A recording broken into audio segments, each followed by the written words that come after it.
చంద్రబాబు ముందు అతిపెద్ద పరీక్ష ఇప్పుడు అదానీ మీదన పుంకాను కథనాలు రాసుకొచ్చింది ఆంధ్రజ్యోతి. ఇప్పుడు కూడా మళ్ళీ అదానీ విషయాన్ని గుర్తు చేస్తుంది రాష్ట్ర ప్రభుత్వానికి. ఆంధ్రప్రదేశ్లో అదానీ వచ్చి చేసింది పెట్టుబడులు పెట్టడం. అది గతంలో ఉన్న గంగవరం పోర్టు కొనడవా, కృష్ణపట్నం పోర్టు కొనడం అంటే పెట్టుబడి పెట్టడమే దాంట్లో. కానీ అదే అవి లాక్కున్నారు, దోచుకున్నారు అన్నటువంటి నాడు చేసిన ఆరోపణ. అలాగే ఇక్కడ పవర్ ప్లాంట్లు పెట్టబోతున్నారు, దానికి సంబంధించి కూడా క్లియరెన్స్ ఉంది. వాస్తవంగా ఒక పారిశ్రామికవేత్తని సాధారణంగా స్వాగతిస్తాం, ఆహ్వానిస్తాం. మనకి ఎందుకనో కానీ అదానీ అంటే తీవ్రమైన ద్వేషం ఉంది.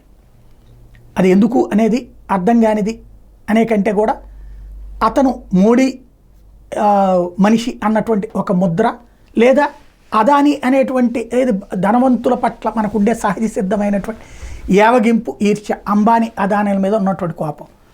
దేశం మొత్తం మీద అంబానీలు అదానీలు ఎక్కడ పెట్టుబడి పెడతారా అని బతిన్లాడే పరిస్థితి నుంచి అదానీల్ని అంబానీల్ని ద్వేషించే స్థితికి ఆంధ్రప్రదేశ్ చేర్చడం అన్నట్టు విచిత్రమైన పరిస్థితి.